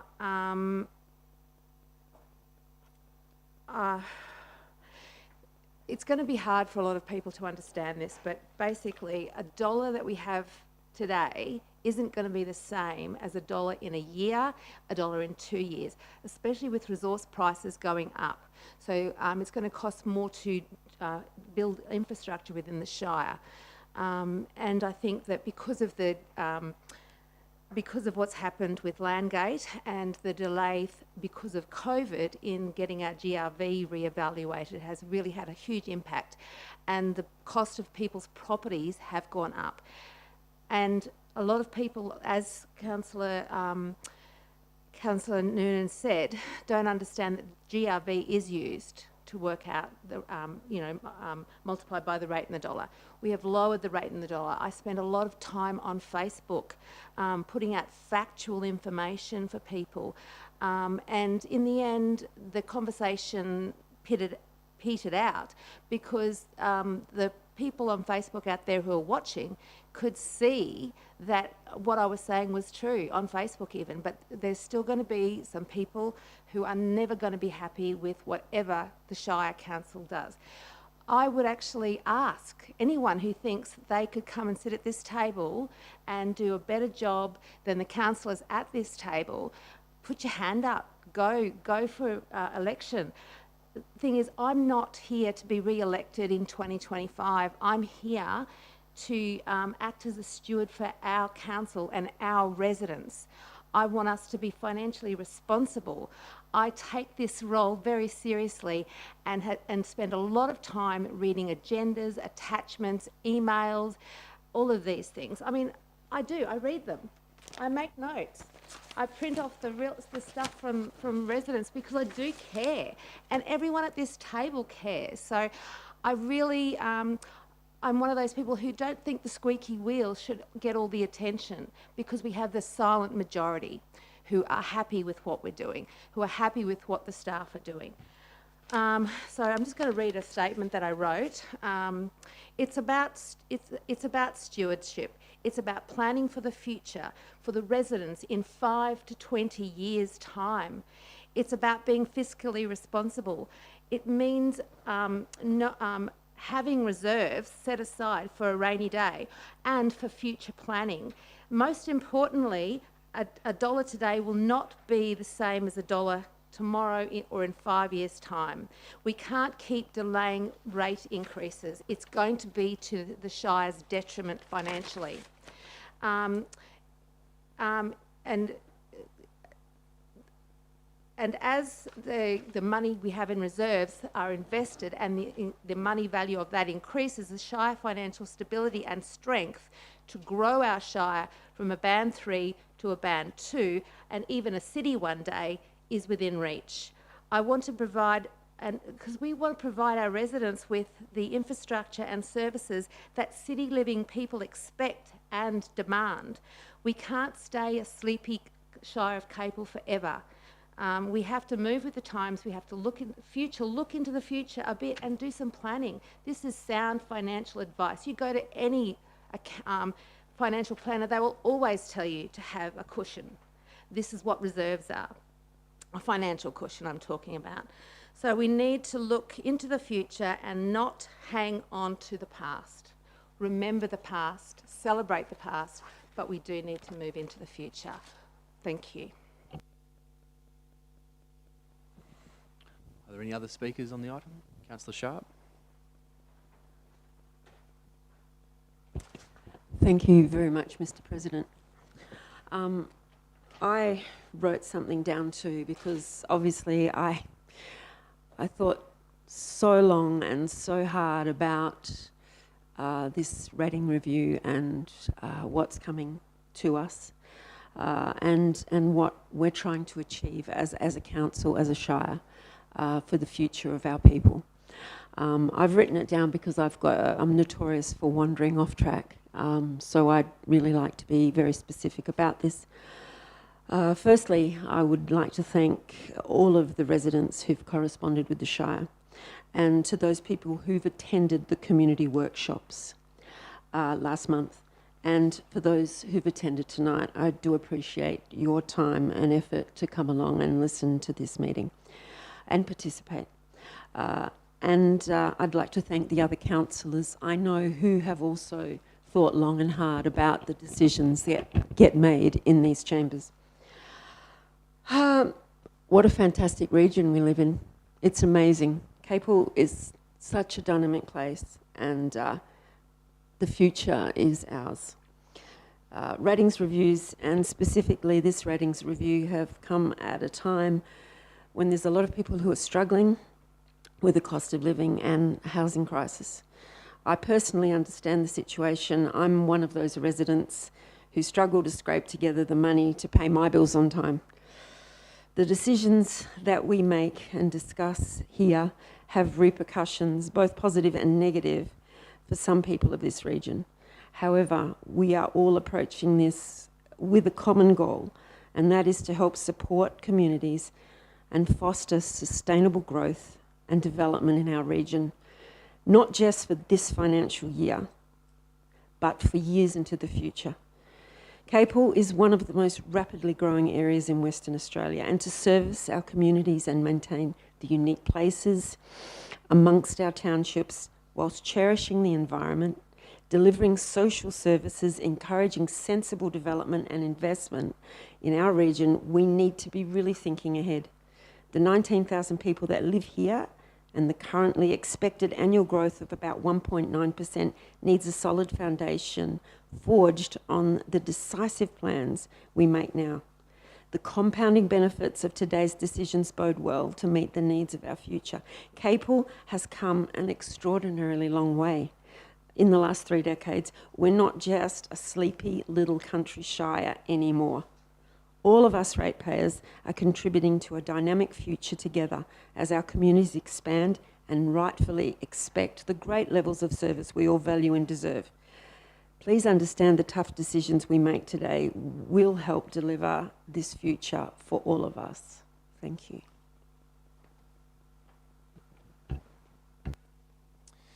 Are there any other speakers to the item? Councillor Dillon. Thank you, Mr. President. As you like to say, I might as well have a crack as well. If you will allow me a little latitude too, I also have penned a little missive here, which I wouldn't mind just reading verbatim. It's not often that I get on my soapbox, but I'm getting on it tonight, so here we go. First, I do also want to thank not only the staff for their hard work preparing this budget and rating strategy, but my fellow councillors for their diligence in going over everything. I've been in touch with a lot of them over the course of the last few weeks. And I want to thank everybody who's been engaged enough in their local government to put a submission in. Many of you I know personally, and your time and effort and engagement is most appreciated. I've certainly taken them all on board. As Councillor Terrantroy rightly pointed out, there's a big element of stewardship in this motion tonight. Ultimately, if we don't have people looking to help steer the Shire to a better place, what have we got? I mean, people who don't care, and that's not the case with the people in this chambers. While we may have disagreements and maybe disagree on this item, we're all here for the right reasons. It is happening, this budget and rating strategy, in a bit of a perfect storm. The Shire revaluation of the GRV by Landgate is a couple of years overdue, and thanks to the pandemic, and it's the time of a housing shortage. The GRV has increased by almost 50% on residential properties in our Shire. That means our properties are ultimately worth more. Your council is proposing to drop the rate in the dollar with this spike in the GRV. So most households would have been paying a hell of a lot more than what we're suggesting this year, but we're mindful that things are tough out there, and ultimately most residential properties will probably go up around $5 per week. The motion is proposes to reduce the rate in the dollar on most residential property. So it's not a shameless money grab, as some have sort of suggested to me. It's more the reality of our current circumstances. Some of the submissions and people I've spoken to maintain the GRV shouldn't affect the rates that everyone pays, but that's patently untrue. It always has and probably always will. We have tried to put a realistic expectation on projects being delivered next financial year, what can be eliminated or deferred. Savings have been looked for, and we've made some. We've done that. But some things cannot wait. Dalyalup, for instance, where the majority of our populace resides, we have no sporting facilities or fields of our own as a council, as a shire. We need to plan for that change, and we need to do it now, and it's not a cheap exercise. We're building the Dalyalup Multipurpose Youth Centre. We need to fund somehow a new lane on Malacup Bridge, which we have no say in the matter. We'll get some funding help, but we've got to fork out a lot too. Bridges are expensive. We're budgeting for more staff and a sorely needed enterprise resource program, the software that runs our shire. Our staff, who work very, very, very hard for our residents, are doing their best with one arm tied behind their back. That's got to change, and I'm not going to scrimp on its implementation. I could go on, but I won't. While it will hurt some residents, and I think we as a collective understand that, I think our budget and rating strategy is responsible and sound. As Councillor Noonan rightly said, we will still have the cheapest rates in the Greater Bunbury area. And to echo what Councillor Terrantroy said, if you don't like the decisions this group of people are making, local government elections are happening next year. If you want this seat, by all means, come and take it. I commend the budget and rating strategy as presented to Council. All right, well, that really only leaves myself that hasn't spoken to the item, so I suppose I'll have a crack then. But in all seriousness, this is a very serious issue. It's never an easy task, setting the budget, and as happens to be the case with local government, the way it operates, continually asking people for more of their money. And that is what we're doing. What I've found is when you need people to believe them, you tell them the truth. And the truth is, it is a difficult year, and we've heard all the explanations around the room, the GRV evaluation, the state of the economy. They're all various factors, and you can look at the budget in multiple ways and counteract it with different counterfactuals, and you can land anywhere to try and justify what needs to occur. What we have proposed, what we adopted back in June on the 12th, and what has been advertised to the community, I believe this financial year is the correct way forward. It means we are asking residents to pay an additional $5.23 on average per week more. It means $270 per week, per annum more. It brings our average residential rate up to $2,225 on average. It is true that that is still the most cost effective, and it is also the cheapest rate still in the Bunbury geographic region. In fact, it's actually one of the lowest in the southwest. It is a pill that is a bit bitter to swallow. As I said, it is an increase that we are asking more people for more of their money, but it's not going towards lining the coffers, padding the reserves, or doing the fluffy stuff out there in the community. It is for serious and real future programs that we need to deliver and resolve in the future. And we talk about legacy issues. There's things that this budget is beginning to address that I've heard from day one in 2017 when I was elected. And it's something that I've seen come through numerous budgets around what the Shire actually needs going forward in terms of revenue to service the community, the growing expectations and needs of the community, and the feedback that we're receiving continuously through our biannual survey, through our place plan survey, what we saw come through the waste services review, and what we see come in day after day on what the community is expecting to see in our community, and what we expected of ourselves to deliver. What I have seen is cost increases everywhere, and that's something faced by everyone. And it's different for every household, it's different for every business. You know, I can go on and say that gravel's increased 44% compared to what it cost to resheet a kilometre of gravel in 2017 compared to what it cost to resheet a gravel road that's a kilometre long today. There's numerous other expenses you could go on about. You could counterfactual everything. But the reality is that's the world we're operating. And to try and make this budget as cost effective as we can, we've reduced expenditure in our capital works for the first time in my time at all. That capital works program has seen a reduction of nearly $3 million. And while it is big in the big picture of nearly 18 million when you include the Dalyellup Multipurpose Community Youth Centre, which is funded by about 98% by external grant revenue, when you go back to the core functions of local government, being roads, paths, drains, we have reduced that expenditure to try and alleviate some of these increases.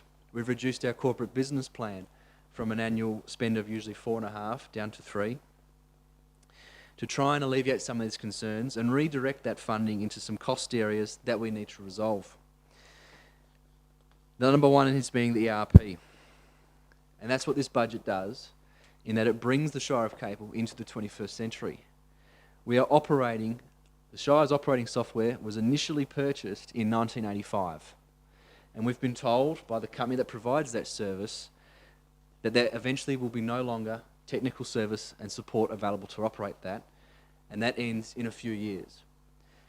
The ERP project isn't a matter of, well, we'll do it eventually. It's a matter of we need to do it, and we need to do it now, and not put in a corner in a few years having to pick the cheapest one or whatever we can afford at the time.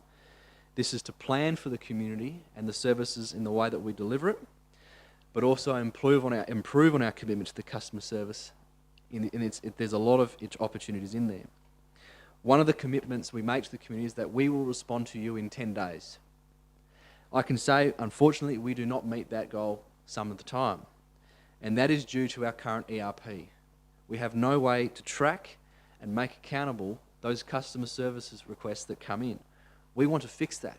We want to make sure we get back to you. We want to make sure the feedback that you've taken the time to contact your local government is properly registered and responded to you. Whether or not we give you the response you want or not, at least you're acknowledged. That's the commitment we want to make. That is a program we have to replace and we need to start working on. And there are bolt-on things which are coming on in the future years which will also increase efficiencies, such as electronic rates, and we're not spending tens of thousands of dollars mailing out rates in 2024 onwards. A number of other things we're investing in is the workforce plan, which sees us increase our staffing levels for the first time in nearly 10 years, in fact 11 years. The last time we increased our staffing levels was in 2013. There has been some changes in the staff structure in that time, I will admit, but in terms of base numbers and new positions available, this would be the first time in 11 years. There are other initiatives and projects that we need to work on. The Sports Places plan that has been mentioned. While we do have some share agreements in Dalyellup, we own none of that sporting space.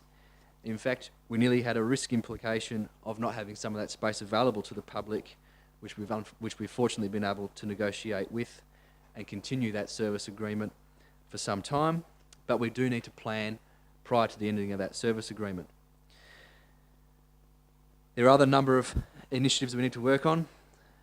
The Shire's depot is approaching its end of life, and there's some significant workplace health and safety issues which we've mitigated, but we do need to look towards properly resolving some of those issues out there. The waste transfer station is reaching capacity on its licence. We need to start planning for that, as we have identified through our waste strategy review. There are another number of things that we are working through, communications programs being some of those things. There have also been a number of cost increases in other areas that we haven't known, let alone the increases in commodities, such as gravel, as I mentioned earlier.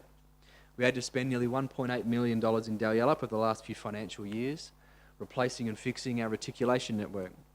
As some community members will certainly remember, in this December of 2022, there was a number of parks and gardens that weren't being watered.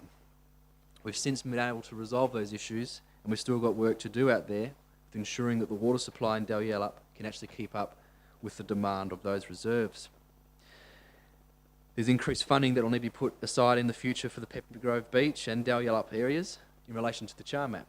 We need to start planning that, and while this budget does start to put aside some money for those programs and updates of that char map, it is not enough.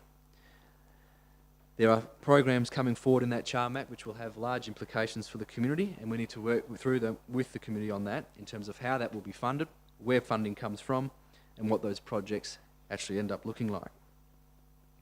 As mentioned, there's also other things that have cropped up, such as the Malacup Bridge, that we're also working through. There is an over-reliance, and it has been for some time, on the residential rate base to fund the operations of the Shire of Capel. That is something we've acknowledged for some time, which is why this budget does also fund plans to continue the stage 2 of the agribusiness precinct study, as well as funding initiatives to try and get the government support for the Urbis Essential Infrastructure business case to unlock new residential land in Boynup and Capel, as well as seeing some initiatives in the Dalyellup area. Growing our base, not only in residential areas, but those commercial and industrial land, is essential to ensuring a sustainable rate base in the future. As we know, our LIA, the light industrial area out in Capel, is fully occupied. We need to make available that new land, and we have the studies hopefully underway to identify that. It is a tough year, it is a tough budget, and it's never easy going to the community and asking them for more money. But it's not the fancy things and the budget padding. It is to ensure we can deliver the basic services that we commit to them and that they expect, but start planning for these serious cost implication plans that will be coming to us in the future. I want to thank those that have taken the time to put in these submissions, who have made phone calls. I've spoken to a number of them. I thank them for their time, and I hope that they can trust us in this decision that it is the right one. And we are in a world where that trust in politics and governments is waning and lowering, but I'm hoping the community can place that trust in us for at least one more financial year, that what this budget is doing is setting us up for the future, is investing in these future things, so that in years to come, the rates increases aren't anywhere near this, that the long-term financial plan, which we'll be reviewing over the next few months and will come to council before the end of the calendar year, will show a much better picture and show that we have funded these things, that we are planning for the future, and it'll be a much healthier looking budget. I do commend the budget to the council and do hope for its support in this difficult year. But as I said, it is the truth of the matter, in that this is what the local government needs to deliver the services and the programs that have been committed to over the last few years and past. And there's still some way to go in that space, but we'll work through that with the community. So I commend this to the council. There being no other councillors available to speak, I'll return the call to Councillor Ferguson to close debate. Thank you, Mr. Shire President, and I want to thank those people in the first instance who've made submissions, and like most councils, like all councils, I'm sure we read them with great interest and diligence, and balanced them against the obligations that I certainly feel, and what appears that a number of councils also feel in terms of offering leadership and stewardship into the future. I want to thank particular councillors for their contribution. I don't want to get into in too much detail, but what I have been impressed with is just sitting back here quietly, has been listening to the quality of the contributions. They have been absolutely of a high order. I know that's patronising perhaps a bit to say it of my fellow councillors, but I can see a sense of wishing, wanting to contribute to future strategic outcomes for the benefit of the Shire.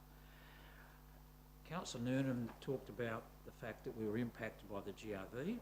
That was not something in our hands, but it came to us belatedly, and it reflected a figure that obviously in its raw form couldn't be tolerated, and it's been adjusted significantly downwards in terms of the rate and the dollar to give us what I think is ultimately a substantial increase, but still probably equitable. Councillor Noonan also referred to the fact that if you compare other local government areas in the region, that we actually have the lowest rate in the area. And I also note that he commented on investors, and I want to just share a brief anecdote. A neighbour of mine has recently moved into an industrial site in Capel, and the praises he's been singing of both the affordability, and I guess he's dried up the last bit of industrial land perhaps, but also the cooperation of the Shire in terms of him embarking upon building the infrastructure he needs to embark upon his business. And this is something that the Shire President's referred to, and that we do need to obviously take account of creating more industrial land. Other comments that were made was that I think it was Councillor Tarantroy mentioned the rapid growth of the Shire and the fact that we're in this business for the stewardship. I mean, if we are actually going to double, as been suggested, the population of the Capel Shire by 2030, that seems like an astonishing figure to me, but apparently some people think it's achievable or doable or will actually happen. And so in doing that, we've got to set the platform now. And I actually totally agree with the comments that have been made, obviously, while there's in respect to that. The comment was also made by Councillor Dillon that this is a responsible and sound budget. It's not one that gilds the lily. It doesn't provide, junkets for councillors. It doesn't provide a lot of grants to community organisations that may be discretionary. It's actually built around infrastructure and the necessary steps we have to take in particular regard to the ERP. And I was reminded again that what computer system in the world is anyone still using that was purchased and implemented in 1985? I mean, that's astonishing. And it's not a case of can we defer it? We've just got to do it. It's just no choice. If we're going to provide the services into the future, we're obliged to do it. We are absolutely obliged to do it. The Shire President's referred to delivering, responses to constituents or ratepayers within a time frame. At the moment, we've got no mechanism to track it. It's also a human resources issue. We don't have enough human resources. The workplace plan partially or hopefully will address that.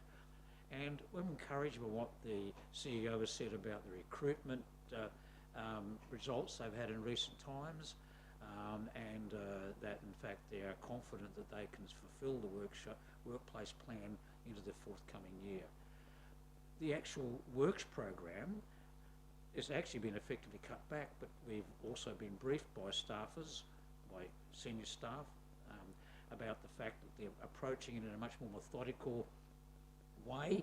In other words, planning it in detail before putting it out to tender, and then we know what we're getting and know what we can do and what we can deliver. I find this all enormously encouraging, and I must say in general, the contributions from staff to briefings have been, of an extraordinary high level and very able for the councillors to comprehend, but also responsive to questions. So we're in a position where we can make an informed decision. We're not flying blind on this. We can make an informed decision. I do also come back to something the Shire President said. This is a legacy budget. If we adopt this and implement it, and we implement it competently, and we have to have confidence that we will, or else we wouldn't do it, then this is a legacy into the 5-10 year period into the future. And I think this is an important thing, and I think that's a great thing for council to be part of. And I do understand the hardship issues out in the community. I'm not oblivious to them. I live in the real world.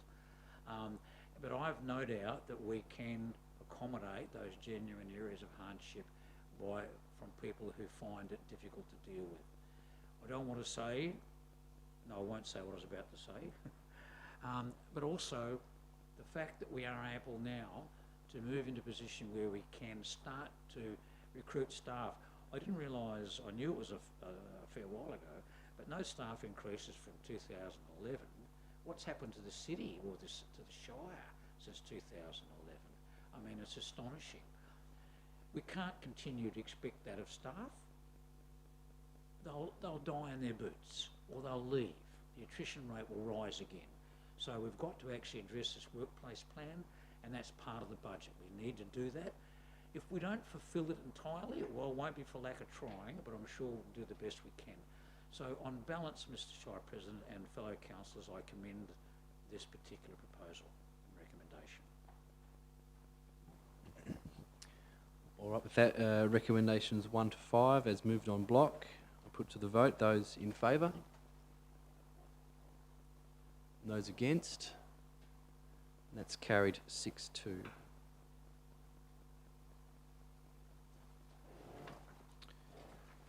All right, we now move to the remainder of those items. There's from officers' recommendations 6 through to 9 left on the table. Councillor Ferguson moved on block. 6 to 9.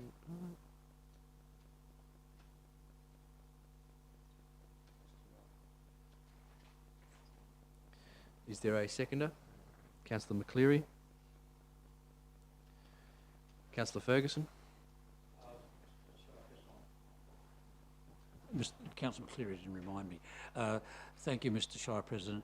I think that the comments made generally in respect to the earlier motion satisfies what I'd care to say about it, and I would just like to commend the balance of the items to Council. Councillor McCleary. Thank you, Mr. President. I had a couple of questions. I note in recommendation 6 there's penalty clauses in there for late payment and procedural payments, and I see there's an $11 cost. My understanding is that's for the actual cost for each one, and yeah, that's a bit... The Director of Community and Corporate. Thank you for your question. Yes, you're correct. So the $11 fee is raised for every subsequent invoice for the residents that choose to pay in instalments. A follow-up question is, with the penalties and a hardship, if someone declares hardship, are those fees waived, or do they still stay with it? The fees are waived. The fees are waived. Thanks for those answers. Look, with that knowledge, I think anyone that's claiming hardship's not going to be impacted by these fees and charges in there. They're reasonable in their nature, and I commend the recommendations. Are there any speakers against? Speakers for?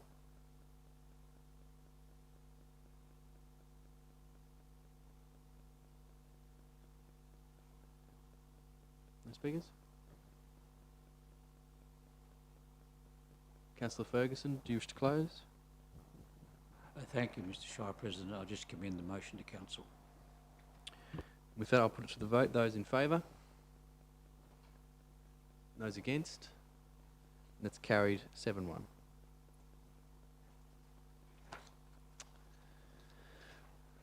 All right, there is no new business of an urgent nature. We now move to public question time. Were there any questions? Mr. Hastie? It's not really a question, in fact, but I have alluded to this to you before with some councillors, or when they come across and say, through you, Doug, I find that disrespectful, and it's only happened once tonight, but on other occasions I've heard it say it 3 or 4 times. What I would like to do is let people know that your position is equivalent to a mayor. That's the highest position a person can hold in any community. And so to say, through you, Doug, is absolutely disrespectful, and I think you should actually start some disciplinary procedures on these people that do that. Thank you. Sure, thank you, Mr. Hastie. Yeah, I'll discuss that matter, but I'm not one for starting disciplinary matters on those sorts of things. But I take your point. Thank you. Are there any further questions?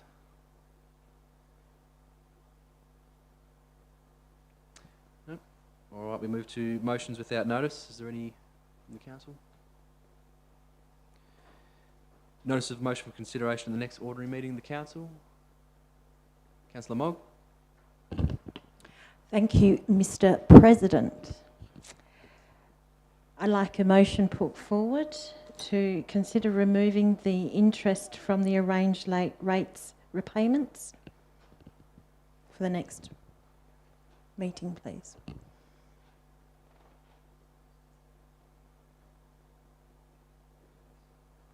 All right, well,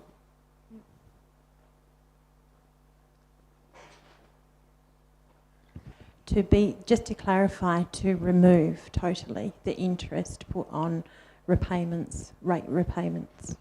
sure. All right. So not the late fee, just the interest on paying in the second option of instalments. No interest or no increase on rates should be put on those who are making repayments for their rates. Sure. All right, I think we've got that intention, so that'll be brought for consideration at the next ordinary meeting of the council. Thank you. All right. Notice for consideration behind closed doors. There are 3 items, being 20.1, Daily Uplive release, 20.2, the Chief Executive Officer Annual 2023-24 Performance and Remuneration Review and the 2024-25 Performance Agreement, and 20.3, the Director of Infrastructure and Development Recruitment, Selection and Appointment. Those being behind closed doors, I will move that the Council goes behind closed doors in accordance with standing orders. It's seconded by Councillor Dillon. All those in favour? That's carried unanimously. Thank you very much, gentlemen, for your attendance. It is 8 o'clock. All right, I'll adjourn the meeting for 10 minutes.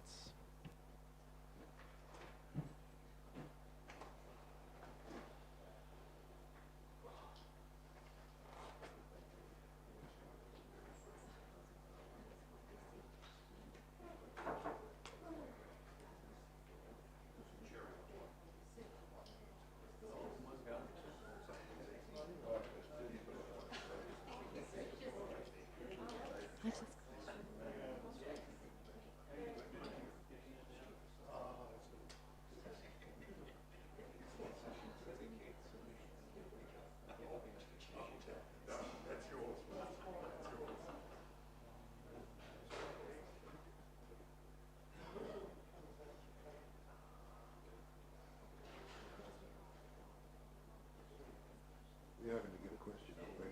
We are going to get a question.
Last year, I was just below average.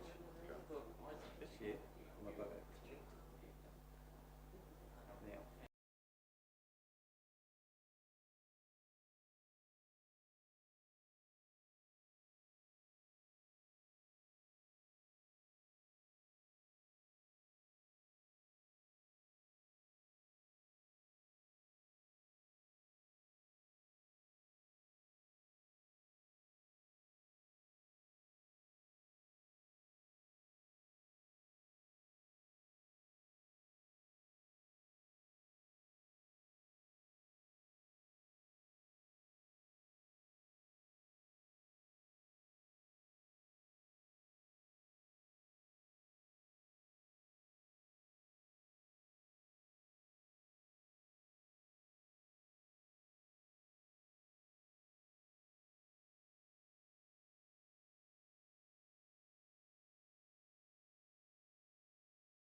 Right, now that the meeting has returned from behind closed doors, I can read the following decisions made by Council on 3 items that were considered.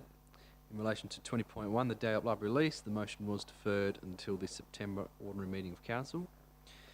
20.2, the Chief Executive Officer Annual 2023 Performance and Remuneration Review and 2024-25 Performance Agreement. Council endorsed the following. 1, that notes the CEO Performance Agreement 2023-24 Capel Performance Report, June 24, as confidential attachment 20.2.1.